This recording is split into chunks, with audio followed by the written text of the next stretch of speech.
porte de placard était ouverte et c'est le genre de truc qui me stresse. Ok, on commencera l'enregistrement avec ça du coup.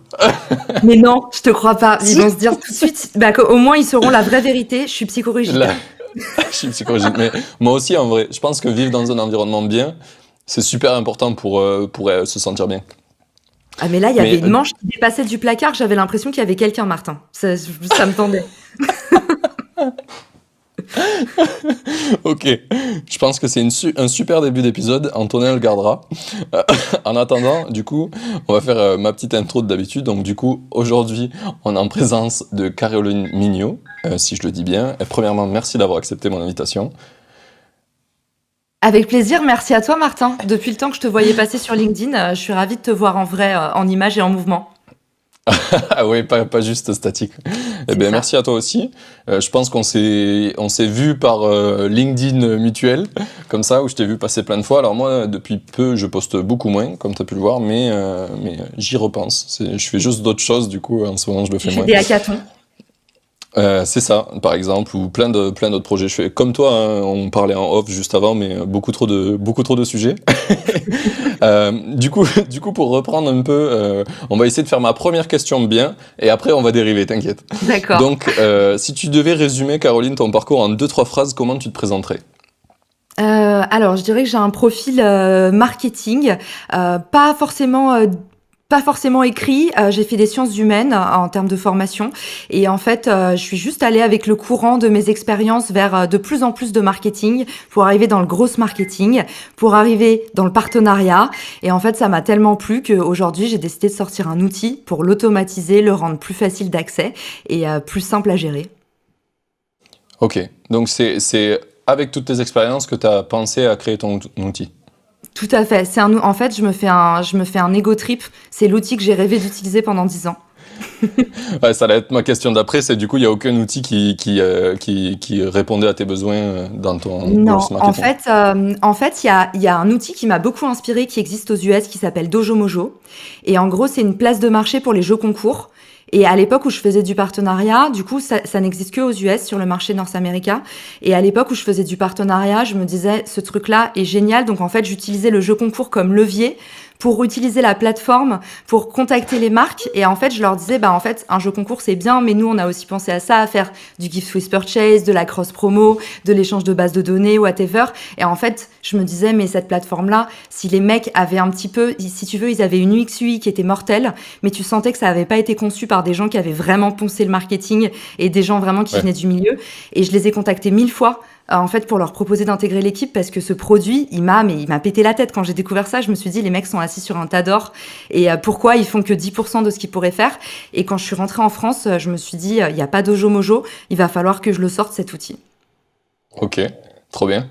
Et comment tu t'es lancé un petit peu là-dedans? Parce que du coup, tu as un profil marketing, comment tu l'as créé au début ton produit? En fait, j'ai mis les mains dans le cambouis, quoi. J'avais jamais fait de tech avant. J'ai vraiment aucune connaissance en code. Donc, je suis partie de zéro. J'ai eu la chance de rencontrer mon CTO qui était full stack à mon ancien taf. Et en gros, on s'est super bien complémentés. C'est-à-dire que moi, j'avais déjà toute la partie, j'avais tout brossé l'UX UI. J'avais toutes les interviews utilisateurs. J'avais 10 ans d'expérience en partenariat pour bien comprendre, en fait, les différentes étapes du produit, comment le développer. J'avais le réseau aussi pour la caisse de résonance avec des gens qui m'appuyaient et qui étaient déjà en fait un petit peu des ambassadeurs du projet. Et je lui ai dit, maintenant, il va me falloir quelqu'un qui a l'intelligence technique pour pouvoir coder cet outil qui est dans ma tête complètement prêt à sortir, quoi. Et on s'est complémentés ultra richement comme ça. Évidemment, on va en parler, il y a eu des surprises puisque l'outil que t'imagines, c'est jamais celui au final qui prend vraiment sur le marché. Mais c'est comme ça que l'équipe s'est lancée. Et lui, c'est vraiment, lui, c'est la tête, moi, c'est les jambes. Ok, et c'était il y a combien de temps ça? C'était, alors du coup, on s'est trouvés en juillet et on a commencé, en fait, on a sorti la version bêta en novembre et là, on vient de monétiser la semaine dernière. Donc depuis la semaine dernière, on est sorti de la bêta. Ok, c'est tout neuf. La monétisation, c'est venu comment? Comment vous avez trouvé le modèle? C'est par rapport aux idées que tu avais dans la tête ou il y a eu un diff entre ce que tu pensais? Il y a eu un diff de malade, on a changé 15 000 fois. En fait, dans un premier temps, moi, comme c'était mon premier produit tech, que j'arrivais dans l'univers SaaS, déjà, je me suis dit, je vais pas avoir mes 100 premiers clients. Et en fait, je me suis tellement mis à fond sur ce que je savais faire, c'est-à-dire faire de la croissance en organique et faire de l'acquisition, qu'en fait, on a attendu d'arriver à 2000 utilisateurs pour que mon CTO me dise, Caro, maintenant, va falloir faire un business model parce que c'est bien d'avoir des utilisateurs, mais là, on n'a pas encore compris en fait là où vraiment on peut valoriser l'outil. Et en fait, c'est là où je me suis dit, maintenant, il va falloir qu'on comprenne là où on apporte de la valeur. Et là où on apporte de la valeur, figure-toi, c'est déjà dès la connexion. Alors que moi, je me suis dit, les gens, ils ont besoin d'aide opérationnelle dans le cours de leur partenariat, parce que c'est tellement protéiforme, le partenariat. Tu as une quinzaine d'intermédiaires. Parfois, il y a plus que 2 marques qui sont dans le projet. Donc, en fait, ça va très vite entre la multiplicité des plateformes, des parties prenantes, et tu perds vite pied. Même les métriques à traquer, tu vois, ça part un peu dans tous les sens. Et moi, j'avais l'idée de faire vraiment un SaaS, c'est-à-dire un accompagnant opérationnel. Et je me suis rendu compte que sur la partie marketplace, la partie, en fait, prospection et connexion d'un partenaire, c'est là où il y avait le gros de la valeur pour l'instant. Donc on s'est réorienté, on est devenu le site de rencontre du partenariat et on a déjà pris le parti de monétiser pour éviter justement qu'il y ait trop de churn sur la plateforme, trop de gens qui viennent en touriste sans vraiment avoir la volonté de développer une vraie stratégie de partenariat, parce que comme je te dis, on veut pas faire des coups d'épée dans l'eau, on veut pas que les marques viennent faire un jeu concours, c'est trop pauvre comme apport. Donc on veut vraiment une vraie stratégie de partenariat. Donc maintenant, on monétise cette partie-là et on trie sur le volet, on a carrément un casting et on revoit à la mano les marques qui nous rejoignent. Ok. Du coup, un peu pour revenir sur ton idée, sur ton projet. Donc là, tu connectes. Maintenant, ton focus, c'est vraiment essayer de pousser que les marques et finalement, c'est qui l'autre contrepartie des marques? Ça va être des influenceurs? C'est quoi? C'est d'autres marques? Comment Alors justement, le parti pris, c'est que justement mon terreau d'études, ça a été le influence marketing. Ce que j'avais toujours observé, pour moi, ce qui est une aberration, c'est que, tu vois, pour avoir passé 8 ans de ma vie aux US, à partir de 1000 followers, quand tu contactes un influenceur aux US, 1000 followers, t'imagines à quel point c'est du micro-nano, les mecs t'envoient un media kit. Et en fait, je m'étais dit, c'est fou que genre... Les influenceurs, à partir de 1000 followers, ils aient très bien compris en fait les clés pour monétiser et valoriser une audience, et que derrière les marques, qui ont tout autant une communauté parfois et une preuve sociale, ne sachent pas appréhender, valoriser et monétiser leur audience. Et du coup, je me suis dit, on va créer une espèce de plateforme comme en influence marketing, sauf qu'au lieu de connecter des marques avec des influenceurs, on va connecter des marques avec des marques avec des médias avec des associations. Et en fait, c'est aussi ça, Richmaker, c'est en fait dire, on aide tous les acteurs qui veulent atteindre la croissance à l'atteindre autrement et le plus possible en organique. Ok, ouais, c'est super intéressant. Et c'est rigolo que tu fasses cette petite comparaison avec les États-Unis, parce que par exemple, ma copine, elle est sur Instagram, elle est développeuse aussi, elle est passée de maîtresse à développeuse, prof des écoles, quoi. Et elle a, je sais pas, 2000 followers, 2700, je crois, maintenant. Et des fois, j'ai dit, mais tu crois que tu pourrais en faire quelque chose? Elle me dit, rien du tout, ça vaut rien, 2000 followers. Et voir le côté aux États-Unis, c'est ouf, ouais.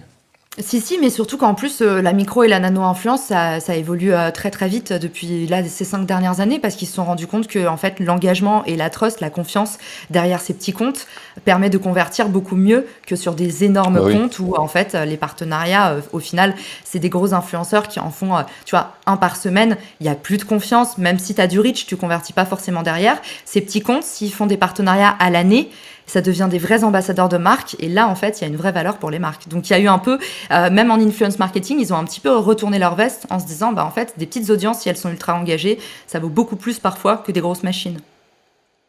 Clairement. Je comprends tout à fait ce truc.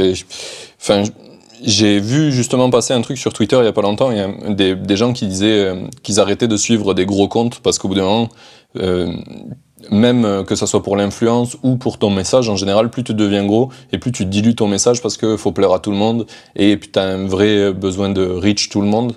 Alors que quand t'es petit, tu t'en fous, tu peux dire vraiment les trucs qui comptent pour toi, même si ça froisse des gens, t'es un petit influenceur, quoi. Donc, c'est ça. Et plus le fait aussi, comme je te dis, il y a un vrai phénomène, tu vois, de ces influenceurs qui se sont jetés sur tous les partenariats possibles et inimaginables au lieu d'avoir une vraie stratégie.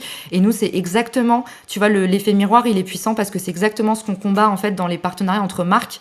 On leur dit, au lieu de faire un jeu concours par semaine avec des marques différentes, essayez vraiment de créer une vraie offre de partenariat et de faire en fait plusieurs types d'actions de co-marketing, avoir un vrai partenariat sur le long terme. Et ça, c'est vraiment bénéfique, ça crée de la valeur versus tout un tas de petits coups d'épée dans l'eau. Tu l'as dit, ça dilue la marque, ça dilue le message et c'est pas bon. Pour l'engagement, c'est dramatique. Clairement, puis je pense que ça a une vraie valeur auprès des utilisateurs de voir qu'une marque que tu aimes bien ou une personne que tu aimes bien, elle est amie aussi avec une autre marque et qu'ils ont un vrai lien de confiance. Ben toi, tu fais un peu effet miroir. En fait, vu que tu aimes bien cette marque, tu vas aussi aimer bien l'autre. Donc ça a vraiment du sens. Ouais. C'est bien, ça progresse ce secteur-là aussi. Il était temps. Bah, en fait, il y a eu un effet, j'aime pas dire le mot opportunité par rapport au Covid, mais en fait, il y a eu vraiment un alignement entre le moment où moi je me suis dit, allez, je me lance, le co-marketing, c'est déjà énorme aux États-Unis, ça va pas tarder à arriver en France, et le moment où en fait le Covid arrive.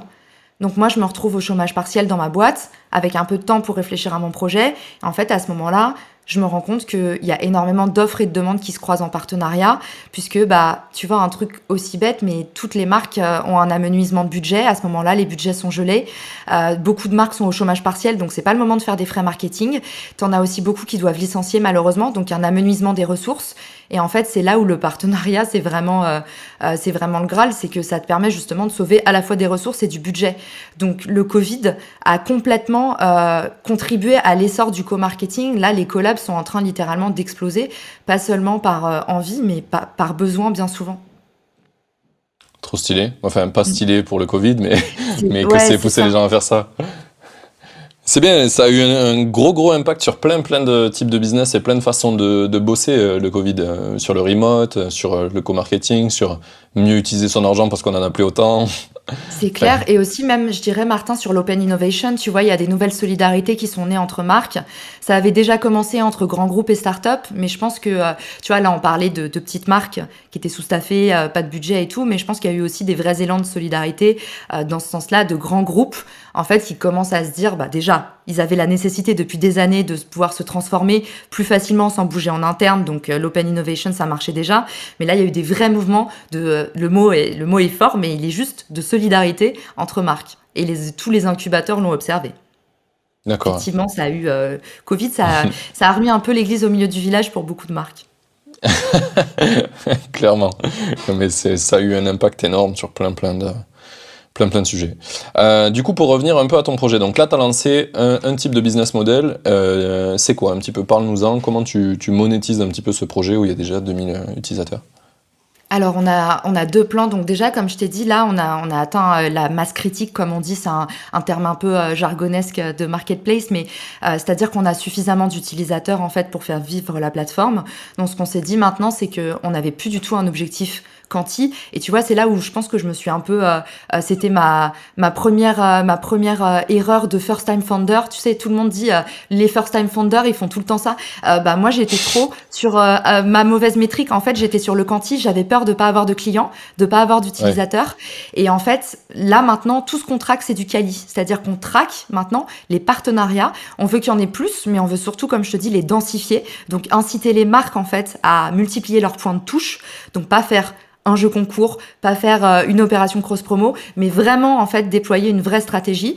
Donc, du coup, on a deux plans. On a un plan basique. En gros, ça te permet d'être référencé sur la plateforme.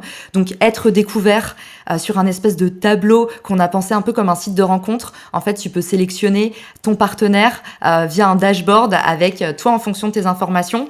On a un premier tri qui se fait où on te propose des partenaires. Et puis après, tu peux cibler selon le type d'audience, démographique, le sexe, la géographie, le type de partenariat. Si tu veux faire un échange de contenu, si tu veux faire, comme je te disais, un jeu concours, de l'affiliation, un partenariat commercial. Il y a 9 types de co-marketing. Donc ensuite, tu peux aussi cibler selon les canaux pour avoir une démarche ultra opportuniste. Par exemple, une marque qui dit « je veux me développer sur YouTube ». Soit je suis en manque de ressources, c'est-à-dire j'ai pas le super speaker, soit j'ai pas le super studio, soit en fait j'ai pas la communauté et du coup tu peux aller cibler une marque qui sur un canal est déjà performante. Et puis tu peux, la dernière feature qu'on a mise en place, ça franchement c'est ma feature pépite, c'est tu peux aussi cibler les marques qui ont de ton écosystème qui ont déjà une offre en cours. Donc en fait quand tu filtres, tu peux te dire, et ça c'est un problème qu'on avait beaucoup sur la plateforme, c'est des marques qui disent moi j'y connais rien en partenariat, ça m'intéresse, et en fait elles sont en initiation. Et comme une stratégie de partenariat, ça peut mettre... Ouais, ça peut mettre du temps à être monté. Nous, ce qu'on leur propose, c'est aussi d'avoir tout de suite un filtre avec offre et ça te permet de te plugger à une campagne existante. Donc, en fait, de tester des choses avec une marque qui correspond à ta recherche avant de, toi, lancer ta propre offre de partenariat et d'avoir un petit peu identifié une stratégie sur laquelle tu peux tenir à l'année. Donc voilà, ça c'est la partie matchmaker, vraiment site de rencontre. Et puis après, comme je te dis, tu as un espace personnel où tu reçois des invitations. Moi, les invitations, je les modère à la main pour l'instant. C'est le premier contact entre les marques. Et moi, je veux être vraiment sûre que mes utilisateurs, ils soient pas pollués. On n'est pas un LinkedIn. L'idée, c'est que tu reçois vraiment des choses qui correspondent exactement à ta recherche. C'est pour ça. Tu veux dire que LinkedIn, c'est pollué? Un peu, mais je pense du coup que vous avez tous entendu le bruit de nos notifications LinkedIn au début de ce podcast, donc désolé. Mais effectivement, oui, sur LinkedIn, on reçoit tout et n'importe quoi. Et moi, c'est aussi quelque chose, j'ai des marques aujourd'hui comme la marque Fago qui sont venues sur la plateforme et qui nous disent, en fait, on a une boîte partenariat@fago.com qui ressemble vraiment, c'est la cour des miracles, on reçoit tout et n'importe quoi. Et tu vois, il y a des marques qui sont déjà approchées par plein de partenaires et qui ont juste ce problème de avoir un filtre efficace pour pas perdre ton temps et ton énergie sur des demandes pas qualifiées. Donc voilà, tu as les invitations et la messagerie. Et du coup, sur tes deux plans, tu as soit 5 invitations par mois, ce qui te permet de connecter avec 5 partenaires par mois, d'envoyer des charmes en illimité, parce que pareil, pour briser la glace, il y a beaucoup de timidité dans le partenariat en fait. C'est énorme. Et pareil, ça a été un vrai booster. On a vraiment vu la différence des échanges en termes quanti et quali quand on a mis les charmes. Parce qu'il y a beaucoup de marques qui n'osaient pas se contacter. Et il y a beaucoup de marques aussi qui, comme elles n'étaient pas certaines d'un intérêt mutuel avant la prise de contact, elles faisaient des messages un peu bâclés, pas personnalisés. Et du coup, on s'est rendu compte que le charme, il avait vraiment, c'était un ajout super intéressant au niveau quanti et quali pour les échanges. Ouais. Donc voilà, en gros, t'as deux plans. T'as un basique et un tout illimité pour faire ce que tu veux sur la plateforme. Autant de charme, tu peux poster une offre et tu peux envoyer des invitations. Parce qu'on a aussi des marques qui sont des machines de guerre du partenariat sur la plateforme, genre Kitok. Eux, ils se déploient que par le partenariat pratiquement, tu vois. Ok, ouais. Kitok, ils font quoi? Kitok, c'est des box de nourriture. Ouais. Et du coup, eux, ils font énormément, ils font de l'échange de coupons, ils font de l'affiliation, ils font du contenu. Enfin, voilà. Ils ont vraiment une stratégie. C'est ce que moi, j'avais en grosse marketing. Je me déployais pratiquement que via le partenariat. C'est-à-dire que je faisais même pas de solde quand j'étais dans le e-commerce. Je faisais que des gift with purchase. Donc, des cadeaux. En fait, je me mettais avec une autre marque qui me filait du produit. Et soit c'était vice versa, soit j'achetais à prix coûtant. Enfin, il y a différents types de mécaniques que tu peux mettre derrière. Mais ça te permet, en fait, juste de préserver ta marge et de continuer, en fait, à booster tes conversion. Ok, bah, super intéressant. Je t'avoue que tu me décontenances un petit peu. Des fois, tu parles très très vite. Tu débites beaucoup de. Non, mais c'est cool. C'est les gens de Paris. C'est les gens de Paris. Non, je pense que c'est les gens qui sont vraiment animés par ce qu'ils font et c'est très très bien.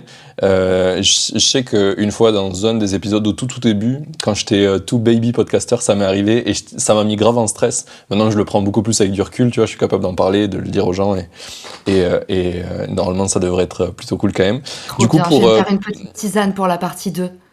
Vas-y.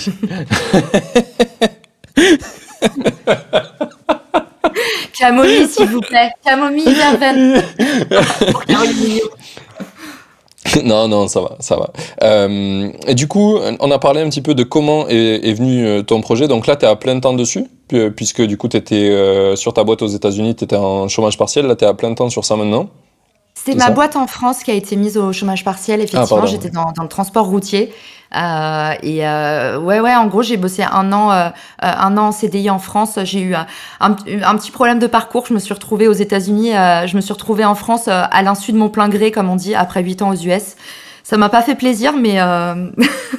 C'est quoi, une histoire de visa ?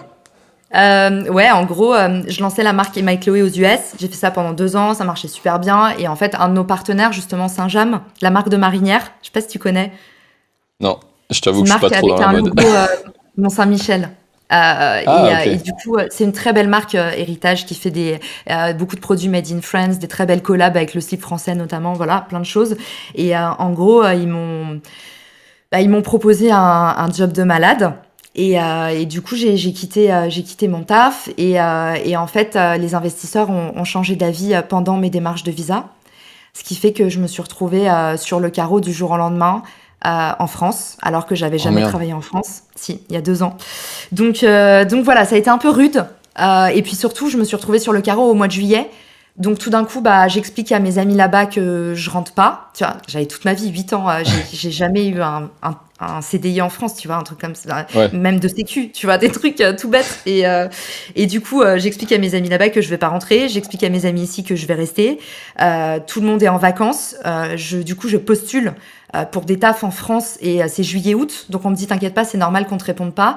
Et ça a été un peu la débandade. Il y a 2 ans, ça a été Ouais, un peu la clair, traversée du désert.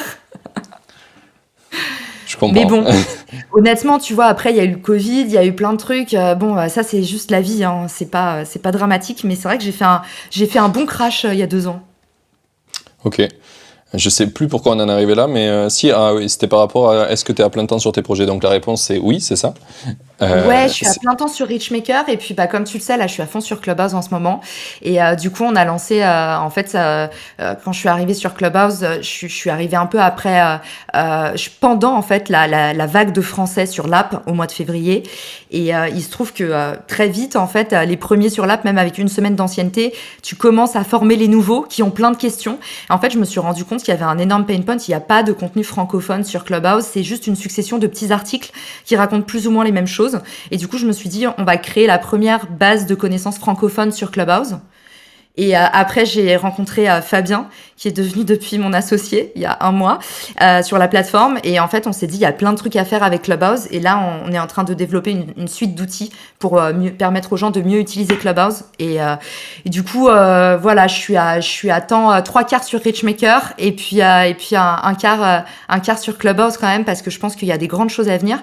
Et ça sert toujours la promesse de Richmaker, c'est-à-dire atteindre la croissance en organique autrement et ensemble. Clairement. C'est quoi t'as le nom du projet sur Clubhouse aussi, peut-être, qu'on le Yes, mettra dans la description? Secret, donc secret-ch.com et du coup c'est sans sign-up, complètement gratuit et c'est un guide d'usage pour Clubhouse en français avec tous nos grosses hacks avec Fabien et tout ce qu'on a remarqué pour faire grandir sa communauté, lancer son club, être un bon modérateur. Et on a aussi un annuaire de modérateurs parce que quand tu te lances sur Clubhouse, il faut surtout pas commencer à faire une room tout seul quand t'as pas de reach et que t'as jamais animé de room. Et du coup l'idée c'est qu'on te matche avec un co-host pour que tu puisses commencer à bien accompagner, rencontrer aussi des gens, networker dans des thématiques qui t'intéressent, pas forcément pro, mais aussi perso. Et du coup, on a lancé un annuaire où, en fait, moi, je fais des rooms tous les 2 jours où je répertorie les gens avec des tags. Et comme ça leur permet d'être trouvés a posteriori, faire des matchs. Enfin, tu vois, c'est marrant. Il y a aussi ça, c'est toujours du matchmaking finalement. C'est un peu le fil d'Ariane, j'ai l'impression. Ouais, c'est ce que j'allais dire. C'est le matching, ça, c'est quelque chose qui te C'est plaît ça. bien. Ouais. Ouais, je trouve ça cool. Ok, donc ça, c'est le deuxième projet que t'as. Tu m'as dit que t'en avais un troisième aussi tout à l'heure en off, c'est quoi? Ouais. Ouais, le troisième, c'est vraiment un side project, c'est vraiment un truc que je fais les week-ends, mais en gros, je suis aussi prof en école chez Modspay et coach chez Digital Campus, et il y a plein d'étudiants, il y a plein d'étudiants autour de moi que je sens un petit peu en mal-être, particulièrement depuis mars dernier, le Covid. Et du coup, j'ai commencé à faire tourner des CV sur LinkedIn. Ah Ça oui. a plutôt bien marché. Et en fait, j'ai lancé une initiative qui s'appelait SOS Job. J'ai reçu de plus en plus de CV. Et au bout d'un moment, je me suis dit, mais il y a un vrai problème entre... En fait, les gens pensaient que j'étais RH. Et du coup, les employeurs venaient me chercher pour trouver des pépites. Et les étudiants m'envoyaient leurs CV pour que je les corrige. Et du coup, je me suis dit, là, il y a un truc qui va pas. Il y a un vrai besoin. Les étudiants, ils sont très bien formés à l'emploi, mais très peu à l'employabilité. Ils ont peur de passer des entretiens. Ils savent pas se présenter auprès d'un recruteur. Ils personnalisent pas leur candidature. Et de l'autre côté, les recruteurs, ils disaient, on reçoit 1000 CV pas qualifiés. Et du coup, ouais, on lit On les 10 jette tout. premiers à peine. Et du coup, j'ai sorti une formation qui s'appelle Job School. J'ai sorti ça en décembre et c'est un bootcamp qui en 2 heures leur apprend aux étudiants un peu c'est des techniques de business developer pour faire ressortir ton CV. Donc tout ce que tu peux faire d'original pour que ton CV il soit vraiment lu par les recruteurs devant les bonnes personnes, que tu puisses développer ton réseau, prendre confiance en toi, pas déprimer parce que t'as pas de réponse. Enfin voilà. Trop stylé. Et tu le vends combien, ça, du coup? 25 €. 25 euros? C'est quoi Ça me tu fait peux ça partager me des fait chiffres pas un peu vivre. là-dessus? De quoi? Oui, je sais. J'ai dit, tu peux Ouais. partager les chiffres de ce Ouais, bien que... sûr, j'en vends entre 25 et 30 par mois. Mais là où pour moi c'est vraiment intéressant comme projet, c'est que c'est vraiment quelque chose qui me fait du bien parce que moi j'étais une étudiante avec un parcours atypique Et c'est vraiment grâce à des gens qui m'ont aidé, qui m'ont mentoré, que je m'en suis sortie, entre guillemets. Je sais pas si on peut dire que je m'en suis sortie, mais j'ai vraiment eu des anges gardiens dans ma vie. Et je me suis toujours dit, quand ce sera mon tour et qu'on viendra me voir pour avoir de l'aide, j'aurai un truc concret. Donc en fait, là, je te parle juste de la petite formation, mais je fais aussi tous les mercredis sur Clubhouse une room qui s'appelle la cafette des étudiants, qui est en partenariat avec 20 minutes. Et en fait, on donne aux étudiants du coaching concret sur l'emploi. Je fais aussi, quand je vois que j'ai beaucoup de CV sur une niche, tu vois, par exemple des chefs de produits en cosmétique, parce que c'est complètement freeze en termes d'emploi. Je fais des meet-up avec des amis à moi, je fais appel à mon réseau. Enfin voilà, je fais plein de choses pour les étudiants un peu pendant mon temps libre, mais c'est comme une asso pour moi, tu vois. C'est un truc qui me fait du bien et je me sens accomplie en le faisant. C'est pas tellement monétaire. Oui, je comprends. Enfin, pas du tout monétaire même, pour être sincère. Mais c'est bien, mais c'est bien quand même d'avoir aussi t'as un vrai remerciement qui est le feeling des gens, ce qui te disent, j'ai eu un job et qui sont super contents, mais t'as aussi quelque chose de plus palpable aussi et qui se mesure. Mais c'est trop cool. Du coup, on a parlé de un peu le revenu que tu génères sur le dernier projet qui est ton side project. On va remonter. Clubhouse, pour le moment, je pense que tu monétises pas encore. Non, pas du tout, ouais. Et on ne sait pas encore comment est-ce qu'on va se déployer en termes d'outils. On sait qu'on voudrait faire un micro SaaS, mais voilà. Enfin, tu vois, on est arrivé sur Clubhouse, je pense que c'était le 8 février, donc ça fait 1 mois et demi. Là, on a déjà sorti Knowledge Center il y a 2 semaines. On va dévoiler certainement la V1 du premier outil qui va être certainement un SaaS d'analyse la semaine prochaine. En fait, on avance vraiment à tâtons, donc je peux pas. Pour l'instant, on teste et on verra. Mais c'est pareil, en fait, c'est pas quelque chose qu'on a fait en se disant on va gagner beaucoup d'argent. On s'est plutôt dit là, il y a un vrai coup à jouer en termes d'opportunités parce que tu vois, le terreau SEO, il est complètement inhabité. On s'est dit en fait, il y a moyen de créer de l'awareness, il y a moyen de créer un truc encore plus collaboratif que Clubhouse même, des gens qui envoient des tips à d'autres gens voilà, pour l'instant, c'est plutôt, ça ressemble à ça. On verra comment on va le monétiser derrière. Ok, très bien. Et du coup, maintenant, on va revenir à ton projet principal. Donc, la monétisation, tu l'as lancée il y a 1 semaine. Tu as déjà des chiffres à partager, peut-être ? Là, pour l'instant, on a une 20aine de marques. Et on pense que... Enfin, je sais pas, mais moi, j'estime qu'on en fera rentrer environ 50 par mois. Ok. Donc, intéressant. Voilà. En Donc, une semaine, c'est déjà bien. 20, c'est qui... Ouais, en 10 jours, ouais. Tu les avais préparés à ça ? Tu leur en avais déjà parlé ou juste tu l'as annoncé et ça s'est passé direct la souscription ? On l'avait plus que teasé, Martin, parce qu'on était censé sortir de la bêta en décembre. Mais ça, c'est pareil. Ça, c'est First Time Founder Vie. C'est les trucs on m'avait prévenu. On m'avait dit, tu seras tout le temps en retard. Et moi, en plus, tu sais, je suis un peu psychorigide et je déteste être en retard. Mais alors là, j'ai dû revoir complètement mes principes de vie parce que effectivement, on a eu beaucoup de retard et cette fin de bêta, elle a été laborieuse à arriver. Déjà parce que je te dis, moi, j'avais beaucoup d'appréhension à passer au modèle payant. Je me suis dit, les gens vont partir, les gens vont pas être contents. Et puis aussi parce qu'il y a des contraintes techniques, donc on a dû faire évoluer plein de choses. Et non, ça a pris du coup 3 mois. On va considérer que c'était du teasing, mais c'était du teasing complètement pas prévu, quoi. Du teasing imprévu. Et du coup, c'est intéressant sur ce côté-là, tout ce qui est first time founder, parce que je pense que ça intéresse beaucoup les gens qui veulent se lancer. Parce que tu dis qu'on t'avait prévenu, qu'est-ce qui a fait que t'as pas écouté et un petit peu comment t'aurais pu mieux te préparer à ça pour toi ? Franchement, j'ai l'impression que niveau produit, tu peux pas tellement être préparé parce que justement, comme je te dis, moi, je suis un peu une psycho de l'organisation. Je documente tout. Mais vraiment tout. C'est comme ça que j'ai sorti secretch.com, par exemple. C'est qu'en fait, j'ai une mémoire très visuelle. Du coup, tout ce que j'ai écouté d'intéressant, je le retransmets, je gratte mais des feuilles et des feuilles quand je parle aux gens. Et en fait, donc tu vois, j'avais beau avoir surdocumenté, on avait tout ce qu'il fallait en gestion de projet. J'ai les bons outils, les outils c'est ma passion. Donc j'ai tous les bons outils pour automatiser, aller plus vite, faire la productivité max. Mais en fait, il y a toujours un truc qui fait que, soit en fait c'est des interviews d'utilisateurs qui commencent à te mettre un peu la puce à l'oreille sur un truc, soit c'est ton CTO qui te dit ça s'est pas passé comme prévu. En fait, il y a toujours, faut savoir accueillir. Je dis accueillir, il faut le prendre de façon positive, faut savoir vraiment accueillir the unexpected. Il y a toujours un truc que tu ne peux pas prévoir et en fait, faut réussir justement à pas en faire trop un stress. Donc c'est important d'avoir tout ce qui est gestion de projet, c'est super important, mais faut pas commencer à se flageller. Ça, c'est vraiment un apprentissage que j'ai fait. Faut pas commencer à se flageller parce qu'en fait, voilà, on m'avait dit, Caro, quoi que tu fasses, tu vas être en retard. Et je disais non, c'est impossible selon mon planning. Pas moi. Le retard. Et bah voilà, faut juste. Et ce qui est très agréable, c'est que les gens sont sympas. Honnêtement, j'ai aucun utilisateur qui s'est plaint. Bah aussi quand c'est dans ce sens-là, forcément, quand tu mets du temps à monétiser, il y a personne qui dit mais t'avais dit qu'on serait en modèle payant. Mais les gens ils sont sympas, ils sont compréhensifs et à chaque fois, et ça c'était, tu vois, le fait d'avoir fait du e-commerce avant, je pense que j'ai aussi un peu pris l'habitude d'être tout le temps ultra transparente avec les gens. Et en fait, quand il y a des gens qui m'écrivent parce qu'ils sont pas contents, en fait je traite les problèmes parce que j'ai fait tellement de customer service dans ma vie que au début je sais que t'as envie de pas répondre, que t'as envie de te dire ouais, on va faire la technique de l'autruche. Et Ouais, en fait, bah maintenant, j'hésite pas à dire aux gens, je suis désolée, je suis toute seule. En ce moment, on a eu plein de galères qu'on n'avait pas prévues. On est vraiment désolé là-dessus. Est-ce que vous voulez qu'on en discute au téléphone? Est-ce que ce problème-là, on va le corriger? Merci de nous l'avoir fait remonter. Je reviens vers vous dans 10 jours. Je me mets une alerte. En fait, je suis vraiment, le customer service, ça m'a trop aidé, tu vois, justement, à pouvoir parler aux gens. J'ai l'impression que ça, c'est une erreur qu'on fait souvent. C'est laisser la boîte mail se remplir et dire oh là là, je suis en retard, on va faire comme si de rien n'était. Moi, je le dis, hein, j'ai shooté une newsletter sans faire exprès. J'ai fait une dinguerie sur Zapier et j'ai envoyé une mauvaise newsletter à toute la base de données.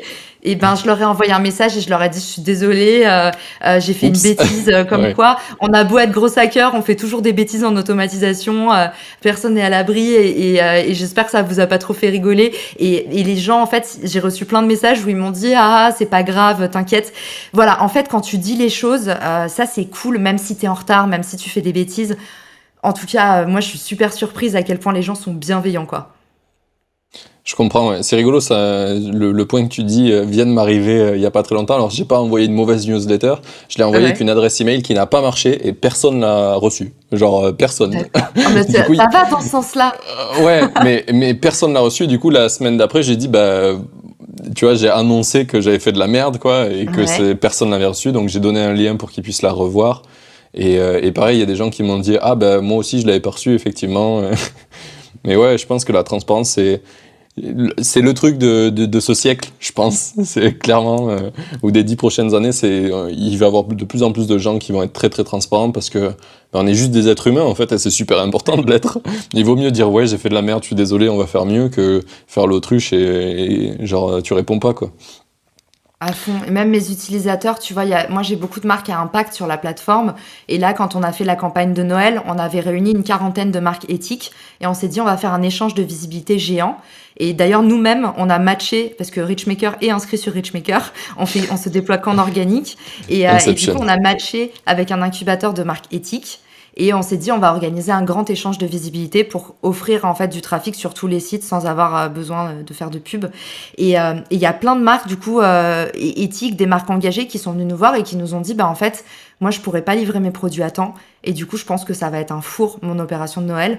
Et en fait, tous après la campagne, ils nous ont dit, ils ont communiqué sur le fait, sur nos conseils qu'on leur a dit en fait, expliquez aux gens que vous allez pas pouvoir livrer à temps, envoyez un petit PDF, une petite carte cadeau et dites en fait bah ça arrive, désolé, c'était une année difficile pour tout le monde et vous allez voir que les gens ils vont quand même commander et ils ont eu des super retours, genre effectivement les gens ils ont tous reçu leur truc en retard, ils étaient là c'est pas grave, prenez le temps qu'il faut, c'est normal. Enfin voilà, je pense que quand t'expliques aux gens il y a beaucoup moins de clients mécontents que si juste tu fais comme si de rien n'était et là les gens se sentent méprisés. C'est ça, ouais. Bah, le care, hein, aux États-Unis, c'est vraiment un truc qu'on comprend super bien. En France, on a un peu plus de mal. Le service client, c'est pas Ouais, on encore a un honte. concept bien. En fait, Ouais. en France, on a honte beaucoup de faire des erreurs, d'être en retard et du coup, on met sous le tapis, quoi. Technique de l'autruche. Ouais, ouais, c'est un truc des fois qui m'a vraiment perturbé dans notre culture, tu sais, où tu te sens pas du tout français, t'as envie de dire des trucs, et si t'es le seul à dire bah ouais j'ai fait un truc qui marche pas, et ben tout le monde dit ah bah c'est Ouais. lui qui fait de la merde, tu sais, tu dis bah non c'est pas comme ça, moi j'ai avoué ma faute parce que c'est bien et qu'il faut faire Ouais, ça, faut pas rejeter la faute sur moi, du coup c'est pas le c'est but. clair. C'est exactement ça. Mais je te comprends tout à fait. Donc déjà on a parlé de tes projets, le fait que t'es first time founder, donc je suppose que t'as pas fait de projets qui ont échoué puisque c'est le premier que tu fais. C'est une des questions que j'ai en général. Non, j'ai pas fait de projet. Alors, j'ai fait plein de trucs qui ont pas marché, mais j'étais employée. Non, j'avais monté un blog qui avait super bien marché. Après, j'ai lancé Emma et Chloé, ça a vraiment plutôt bien marché. Mais c'est vrai que c'est la première boîte que je lance, voilà, toute seule. Toute seule. Emma et Chloé, je bossais sur un produit déjà fini et je faisais juste un go-to-market. En fait, on a lancé la boîte aux US. Mais tu vois, il y avait déjà un Ok. produit existant. Là, je trouve que, ouais, pour moi, là, c'est vraiment de l'entrepreneuriat parce que je crée quelque chose de A à Z. Oui, t'avais pas les process précédents qui étaient appliqués C'est ça. ailleurs. C'est tu crées tout de zéro. Ouais. Je comprends bien ça et c'est la problématique des gens qui écoutent ce podcast en général. C'est que tu Eh te ben, lances parfait. dans un nouveau secteur et puis t'es tout seul et t'as l'impression d'être très con dans les trucs que tu fais des fois. T'es là, mais pourquoi je fais ça? Puis tu sais, t'as la vie aussi des gens autour de toi qui disent mais t'es sûr que tu vas y arriver? Ouais. Quand est-ce que tu monétises? Moi, C'est je suis ça. abonnée à ça, hein. Les gens, au bout de 1 mois, ils me disaient quoi? T'es pas rentable? J'étais, ah, bah, c'est un produit tech quand même.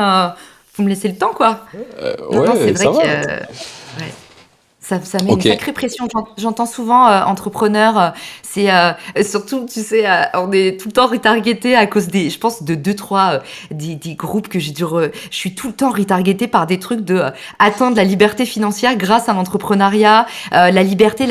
Et moi, je trouve que c'est ultra coercitif, en tout cas, de débuter en entrepreneuriat. T'as jamais eu autant de pression, t'as jamais été aussi seul, aussi livré à Ouais. toi-même, Clairement. Et tu sais que et c'est aussi donc pauvre. et aussi pauvre. Ouais. Je fais le podcast un peu pour ça, pour se dire que on parle. Soit t'as les infopreneurs qui te vendent du rêve et qui te disent ben dans une semaine tu seras millionnaire, mets ta carte Grave. bleue ici.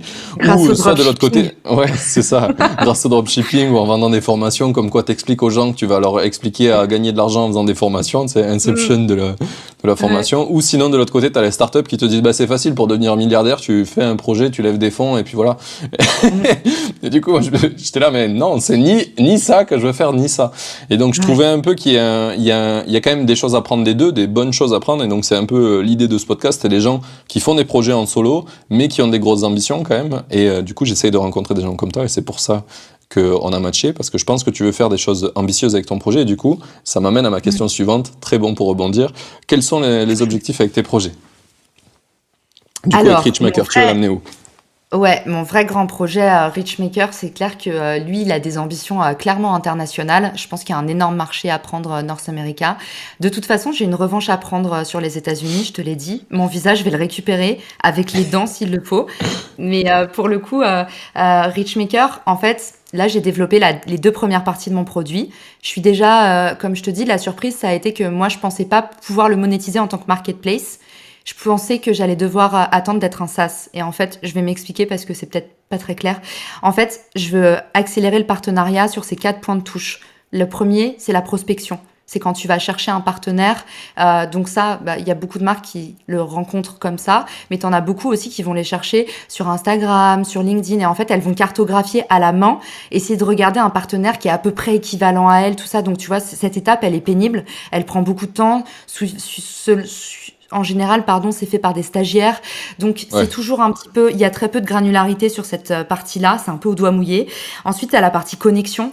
Et il y a aussi un gros pain point sur le partenariat, sur la connexion. C'est que on sait jamais, le partenariat, c'est une patate chaude en interne. Donc, on sait jamais qui est en charge des partenariats. Parfois, c'est un CEO. Parfois, c'est un store manager. Parfois, c'est un community manager. Parfois, c'est une agence. Et du coup, il y a un vrai problème aussi d'identification. En fait, une fois que tu as le bon partenaire en tête et que, en plus, tu vois, un peu au doigt mouillé parce que t'es même pas sûr qu'il ait les mêmes objectifs que toi en termes de déploiement. Mais une fois que tu as identifié un partenaire à peu près équivalent, tu dois trouver la bonne personne en interne. Ça, c'est pareil, ça peut prendre des mois.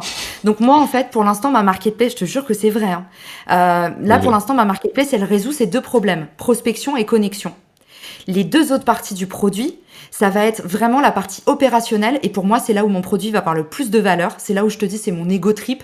C'est le truc, en fait, c'est quand tu montes un partenariat, t'as rien qui est templaté, il y a rien qui est documenté, il y a très peu de ressources sur le sujet. Et du coup, moi, je suis en train de créer, justement, lors de mes lives, tout ça, je crée des bibliothèques, en fait, où j'explique, bah voilà, maintenant, si tu veux faire une collab, la checklist de Fago, c'est ça. Avec les 5 étapes clés d'une collab, toutes les choses auxquelles il faut faire attention quand tu lances une collab, en étant une marque de vêtements. Pareil avec Ibis, Matrix, on a fait le live sur les partenariats médias. Voilà la checklist des droits d'un partenariat média, comment se gère un partenariat média de A à Z. En fait, moi, je suis en train d'aller voir des marques en disant, tu fais bien ce type de partenariat, permet aux autres de pas passer 6 mois à réinventer la poudre, à se fâcher avec leurs partenaires, à perdre de l'argent. Donc, je documente tout ça et je veux pouvoir aider sur la partie opérationnelle en créant des templates pour les marques où tu pourras mettre, je veux faire tel type de partenariat, on va te générer un dashboard qui sera assez générique, tu auras ton calendrier, une to-do list avec toutes les parties prenantes du projet qui sont notifiées au même moment. Donc c'est fini les tours de téléphone à 15 personnes pour dire j'ai fait partir la newsletter, c'est fini les échanges d'emails où en fait au final c'était la pièce jointe numéro 3 et t'as fait une bêtise parce qu'il y a tellement d'échanges d'emails que tu t'es emmêlé dans les pièces jointes.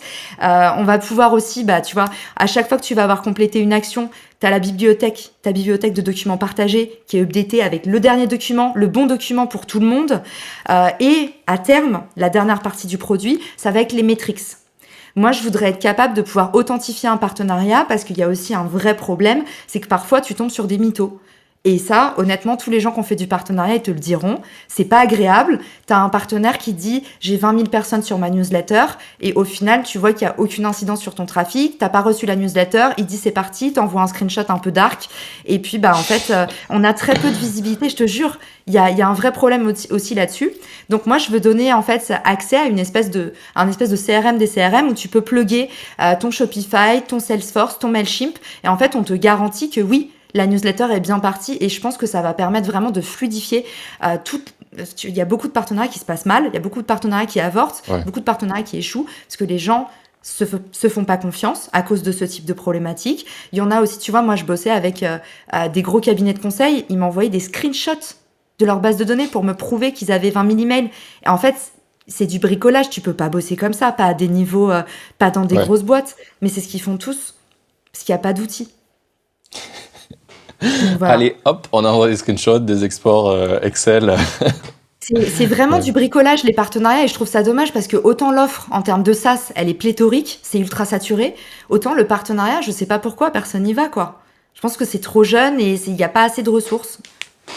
Ok, donc tu as une vraie valeur à potentiellement faire tiers de confiance, quoi. Comme Airbnb aide les gens qui louent et qui veulent louer, toi tu te mets au milieu, tu leur dis en fait tout ce qui passera chez moi ça va bien se passer parce que je suis là pour surveiller. Exactement, et on voudrait être capable en fait d'automatiser, et là c'est ce que j'essaye déjà d'inculquer à mes utilisateurs via le contenu que je produis, c'est en fait le premier partenariat c'est un pilote et vous allez en fait créer, vous allez templater, et en fait l'idée c'est de pouvoir processiser une stratégie de partenariat pour pouvoir justement passer à l'échelle beaucoup plus vite au lieu de tester les choses une par une et en tirer aucun apprentissage, quoi. Oui, pour le moment, c'est un process très à la main. Enfin, c'est pas un process, quoi. C'est une action par une action par une action. Ouais. On peut pas parler d'un process. Pour l'instant, c'est bricolage land. Même chez des grosses boîtes. Hein. C'est bricolage land. C'est monsieur bricolage. Même les grosses boîtes. Je vois des trucs, je te dis, quand je voyais des boîtes comme Price, Lancôme, qui envoient des screenshots pour prouver qu'elles ont bien tellement. Je me dis, c'est pas possible quand même. C'est pas propre. Ouais, clairement. Je comprends ce truc-là. Mais c'est peut-être aussi ça qui fait finalement que le marché est pas bien structuré et qu'il n'y a pas beaucoup de gens qui sont intéressés par le partenariat parce que faire du bricolage, au bout d'un moment, c'est relou, quoi. C'est ça, c'est un four. Et c'est vrai, tu vois, une marque comme Air France, elle met 2 ans à signer un partenariat. Quand j'ai fait mes interviews clients, j'étais 2 ans. Mais tu comprends pourquoi. Et puis, il y a 6 mois de juridique et mais quand tu fais les choses de zéro, le pilote, il prend toujours du temps. Une fois que tu as fait un pilote qui est réussi, après, ça part. Et ça, c'est un problème très français aussi. C'est que souvent, ce que j'observe chez les marques, tu fais un truc qui marche pas, du coup, tu le mets sous le tapis. Et moi, je dis toujours aux gens, un partenariat raté, c'est un apprentissage. Vous avez appris plein de trucs. Vous avez bien fait de le rater, votre partenariat. Maintenant, tu sais un peu plus quoi faire. Et en fait, en général, ils font pas de retour d'expérience. Ils ratent le partenariat, c'est comme si rien n'avait existé et ils en refont plus jamais. Mais t'imagines si on faisait ça, Martin, pour le cold email ou tous les autres canaux qu'on a? Tu fais une opératée, t'arrêtes. Enfin, ça marche pas. Ça n'a pas de sens, oui. Oui, enfin, même dans la vie en général, quoi. C'est la première fois que t'as fait du vélo, c'est sûr t'es tombé, quoi. Mais pourtant, t'as pas arrêté, quoi. Sinon, la vie est faite d'échecs, quoi. C'est comme ça qu'on apprend. Malheureusement, des fois, l'échec se paye très cher, mais souvent, c'est pas très, très grave. Et en plus, si on est transparent, comme on disait tout à l'heure, c'est encore moins grave, quoi. Ok, eh bien, plein d'apprentissage sur ce côté partenariat, ça m'intéresse pas mal du coup, parce que je me dis que même moi, du coup, je pourrais en faire, alors que, tu vois, jusque-là, je pensais que c'était inatteignable tant que t'es pas une grosse boîte ou que t'as une grosse structure, mais avec des produits comme le tien, du coup, ça peut intéresser moi comme plein d'autres indépendants. Finalement, Clairement, c'est il y a une... des... Ouais. Clairement, Vas-y. on a des agences, on a des, on adore. T'as vu, à chaque fois, on reprend Ouais, on est trop fort. chips. Il y a beaucoup il y a beaucoup d'agences, il y a beaucoup d'indépendants et effectivement, tu vois, Benoît Dubos que tu connais peut-être chez Scalesia, là ils viennent de faire un partenariat avec Conquistador. En fait, c'est deux agences de growth qui ont à peu près les mêmes cibles, mais géographiquement pas réparties pareil, et ils font des bootcamps de growth ensemble. Donc ils ont développé en fait une co-offre pour aller chercher ensemble une nouvelle clientèle et renforcer leur clientèle existante avec une nouveauté. Donc, enfin, c'est un truc qui est tout bénef et clairement créer des synergies. Bah, il y a plein de, en fait, dans le monde de la growth, c'était déjà vachement dans les mentalités, mais je pense qu'il y a beaucoup de travail à faire pour effectivement toutes les petites boîtes, les microstructures, Martin, qui sont nées là, tu vois, pendant le Covid, où tout le monde s'est dit ça y est, je veux monter ma boîte. En fait, je pense qu'il y a un effet d'opportunité énorme aussi pour elles à faire du co-marketing parce que le partenariat, ça permet vraiment de tester des idées à risque zéro. Tu vois, Bah, sans clairement, investir de ressources, sans investir trop d'argent. Donc ah, c'est tu vas parfait juste aussi mettre un pour peu les de trucs. temps pour discuter, pour trouver la personne, mais oui, Mm. clairement, c'est bien moins risqué que d'aller mettre, je sais pas, de la thune sur des ads alors que tu comprends pas comment tu les fais. Grave, c'est clair. Ok. Eh ben c'est riche d'enseignements, tout ça, je pense que ça va aider plein de makers. On va revenir un petit peu sur toi et ce que tu fais avec tes projets. Du coup, là, alors on va peut-être pas parler d'optimisation de MRR encore parce que c'est un peu jeune. On Ah, dans fera six mois. Tu me une réinvites dans V2, 6 mois? ouais, c'est ça. On fait une V2 dans 6 mois. Mais j'aimerais savoir un petit peu qu'est-ce qui a fait vraiment que tu t'es lancé en indépendant. Pourquoi t'as pas essayé de trouver un autre job? Pourquoi tu t'es dit maintenant je vais faire ma boîte rêver? Euh, Honnêtement, j'avais pas dans l'idée de devenir entrepreneur. Moi, j'ai toujours adoré avoir un boss. Je trouvais que c'était un confort fou. Et puis moi, toujours besoin de validation. Donc, je trouvais ça génial d'avoir quelqu'un qui pouvait en permanence juger mon travail. Et je trouvais ça dur quand j'ai commencé en fait, tout le monde, j'avais pas de retour sur ce que je faisais, Ouais, à part des utilisateurs donc c'était un peu difficile pour moi. Je l'ai vraiment fait, comme je te dis, hein, j'ai vraiment pas rêvé d'entrepreneuriat. Par contre, en fait, j'ai rêvé de ce produit et je me suis dit, c'est pas possible que personne le sorte. Et alors, du coup, j'avais regardé deux, trois vidéos de The Family quand je suis rentrée en France et j'avais entendu dire, mais en fait, si t'as pas de compétiteur, t'as pas de marché. Et du coup, je m'étais dit, ouais, bah, c'est vrai. Donc, du coup, je le fais pas. Et puis, en fait, après, je me suis dit, j'arriverai pas à dormir, tant pis, mais que je le plante, ce projet. Mais en fait, j'ai trop ça besoin de fait. cet outil. Donc, au pire, ça me servira qu'à moi. Mais Et je me c'est très suis bien dit, au ça. pire, je le sors et je l'utilise après en entreprise quand je suis directrice marketing. Mais du coup, je pouvais plus pas le sortir. Mais il y a pas eu d'autre déclic que, genre, la fièvre de ce produit. Vraiment. Ok, c'est super intéressant. Et quand tu viens un peu dans l'entrepreneuriat, moi ce que je conseille maintenant, parce que je fais un peu de coaching pour les entrepreneurs, vu que je commence à en avoir parlé avec pas Trop mal, bien, je suis un bon euh, client alors. mais il y a deux points clés, on va dire, qui ressortent pas mal. C'est soit le premier, c'est trouver un problème des gens qui t'entourent, qui ont ce problème, qui sont plusieurs à l'avoir et qui te disent j'ai déjà cherché plein de solutions, j'ai déjà essayé plein de trucs et j'ai déjà essayé de payer et j'ai rien trouvé qui m'allait.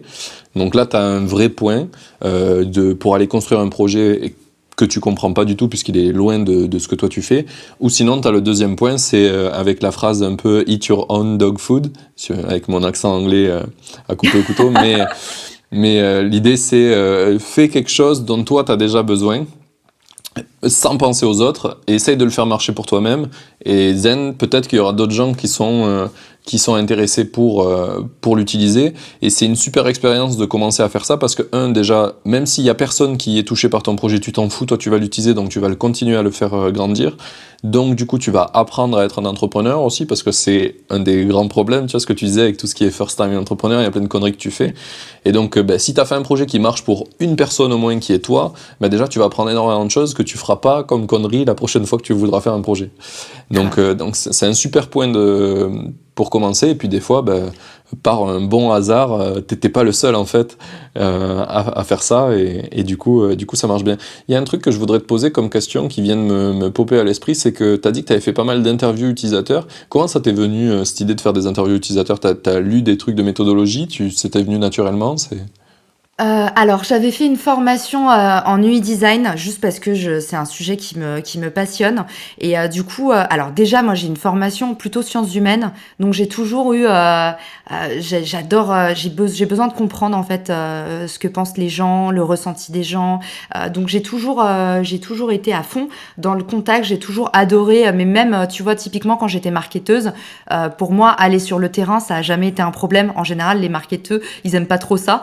Moi, me faire tu sais, les sales trips, en fait, aller faire des journées terrain, mais j'adorais ça, et limite, j'en pouvais plus d'être devant l'ordi. Moi, ça m'allait d'aller faire la vendeuse, et même le client mystère. Enfin, il y a toujours eu un truc.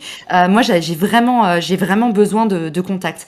Et du coup, au moment où je rentre en France, j'ai quand même bossé pendant 8 ans aux US, c'est pas du tout le même marché, même si tout le monde a les mêmes problèmes dans la vie. Américains, français, personne sait bien faire du partenariat, il y a pas de problème là-dessus. Il y a des choses il y a des traits communs, mais par contre, c'est pas du tout les mêmes marchés. Et en fait, je me suis dit, là, ma grande, t'es pleine de certitudes sur un marché que tu connaissais bien. Là, t'arrives en France. Il y a plein de choses nouvelles, donc tu deviens entrepreneur, tu appréhendes un tout nouveau marché.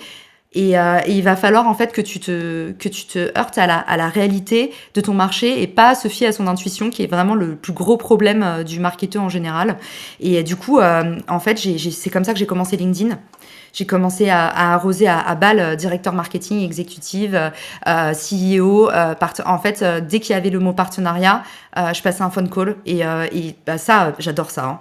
Je posais plein de questions. Comment est-ce que vous faites les partenariats? Est-ce que ça vous en tirez des revenus?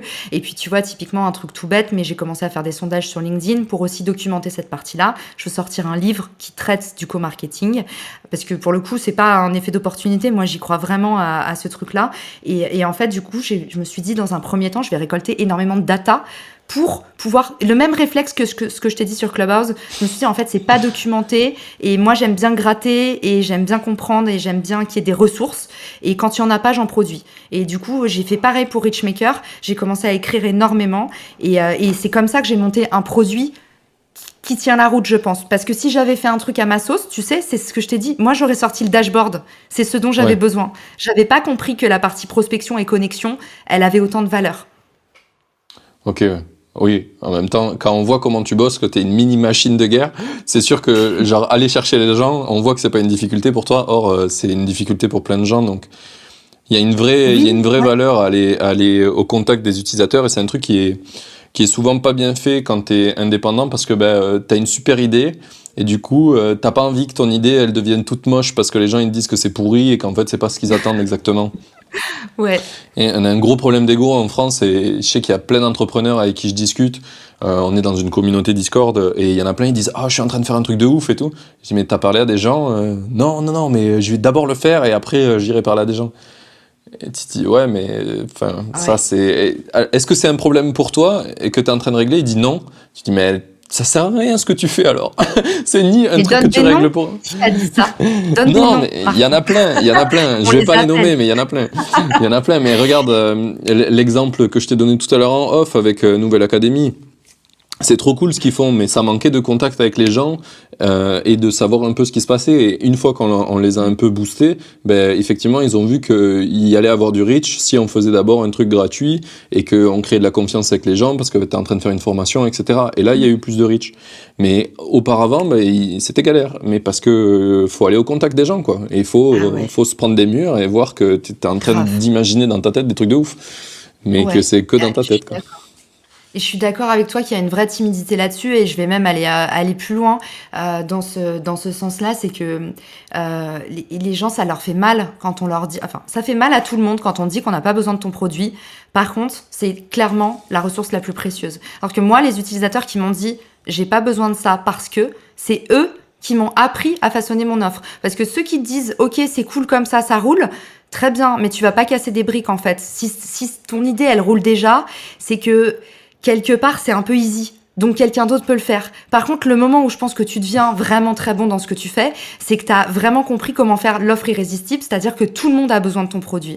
Et tu vois, un mec comme Fago, au début, quand j'ai sorti mon produit, il m'a dit « Mais t'es gentil, mais là, tu me rajoutes un double problème. Moi, je suis contactée déjà toute la journée pour des propositions de collab. » Donc en fait, là, tu me rajoutes un problème, encore des gens à qui je vais devoir répondre. Et là, j'ai compris qu'en fait, si je voulais des marques sexy sur la plateforme, il fallait que j'ai ce système de filtre, d'invitation et que je qualifie les leads. Et là, j'ai ajouté une vraie valeur ajoutée à Richmaker que j'aurais jamais sentie par moi-même. Moi, j'étais vraiment partie sur le côté le plus possible de connexion. Les marques d'appel, elles veulent le moins possible de connexion, mais des connexions ultra ciblées. Comme pour l'emploi, comme pour... Tu vois, c'est toujours cette logique de marketplace, en fait. Ok, ouais, c'est vraiment les retours des utilisateurs. Moi, je me rappelle quand j'étais dans ma première startup à You2You, donc c'était une plateforme qui fait la livraison collaborative. Et moi, je suis technique à la base, et donc je faisais l'application mobile. Et au début, on avait imaginé plein de choses. Tu vois, on a fait l'application parce qu'on avait vu le besoin, on l'a fait. Et à un moment donné, en fait, je voyais que l'application, il y avait des problèmes. Tu vois, on n'arrivait pas à comprendre vraiment pourquoi. Et du coup, j'ai mis un lien dans l'application pour aller vers un groupe Facebook. Et du coup, petit à petit, il y a des gens qui se sont inscrits. Et ils ont commencé à parler de comment ils utilisent l'application et j'étais là, mais on a fait n'importe quoi, mais c'est de la merde en fait. Et du coup, en prenant le retour, je discutais genre tous les jours avec eux. Au bout d'un moment, je sais pas, au bout de 2-3 semaines, genre il y a eu un pic de gens, tout le monde se disait mais il faut aller sur le groupe parce qu'il faut dire les trucs qui vont pas et du coup ils les améliorent et la semaine d'après c'est plus un problème. Et du coup, il y avait une boucle d'échange qui est née, et c'était fou, il y avait une énergie de dingue. Quand je suis parti de la boîte, les gens ont continué à venir me chercher sur Facebook, à dire « Mais l'application, là, elle est redevient nulle pour ça, tu veux pas nous aider ?» Je dis « Mais j'y suis plus dans la boîte. » Mais les feedbacks... Je suis pas étonnée, c'est d'où l'importance, ça va aussi avec le côté transparent, en fait, c'est qu'il faut jamais rompre le dialogue avec tes utilisateurs. Sinon t'es mort, effectivement. Nous, on a vu que parfois, on avait le produit qui était down et les gens, ils venaient me voir sur LinkedIn. Et on s'est dit, là, il y a un souci quand même. Quand les gens, ils font... Et en plus, c'est qu'ils t'aiment vraiment. C'est qu'ils aiment vraiment ton produit quand ils vont retrouver le nom de la fondatrice sur LinkedIn pour dire qu'il y a un truc qu'ils n'ont pas pu valider. Je disais à mon CTO, mais là, on est assis sur un truc de ouf et on a merdé, quoi. Ouais, genre le mec, ça marche pas, il fait des pieds et des mains pour aller te dire que ça marche pas. C'est clairement... Clairement, tu vois qu'il y a un product market fit, quoi. Genre, les gens, ça marche pas, on va trouver des solutions parce qu'il faut que ça marche, on en a vraiment besoin, quoi. Ils sont prêts à fixer eux-mêmes le truc, quoi. Il est où le code? Est-ce qu'on peut aider? Mais tu vois, c'est pareil, ça, c'est pas très français, mais c'est un apprentissage des Amériques, c'est qu'en fait, même un client pas content, c'est une bénédiction. Parce que le mec, il vient t'expliquer un truc qui va faire que tu vas pouvoir améliorer ton produit. Donc moi, même ceux qui m'ont fermé dans mes interviews utilisateurs, ceux qui m'ont dit que mon idée, elle tenait pas la route, qu'elle était pas bien et tout, ça fait pas plaisir, hein. Je vais pas dire le contraire. Je préférerais qu'on me dise que je suis un génie.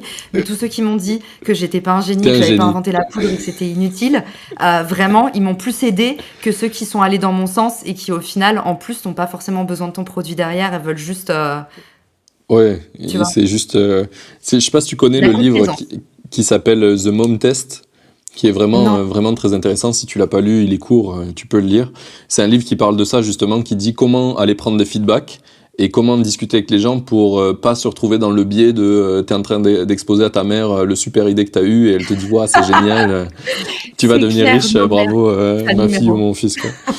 Et du coup, The Mom Test, c'est toute l'idée de ça, c'est comment aller prendre des feedbacks et discuter avec les gens pour que tu poses les bonnes questions et qu'ils te donnent les bonnes réponses, les gens, et qu'ils vraiment ils te montrent c'est quoi leurs besoins. Parce que c'est un truc qu'on voit souvent aussi que je vois dans le podcast et que les gens avec qui j'échange, c'est qu'en fait, t'es timide, t'oses pas aller poser des questions sur ton produit, et quand tu vas, tu dis, voilà mon produit, est-ce que vous le trouvez cool? Ouais, ça a l'air cool.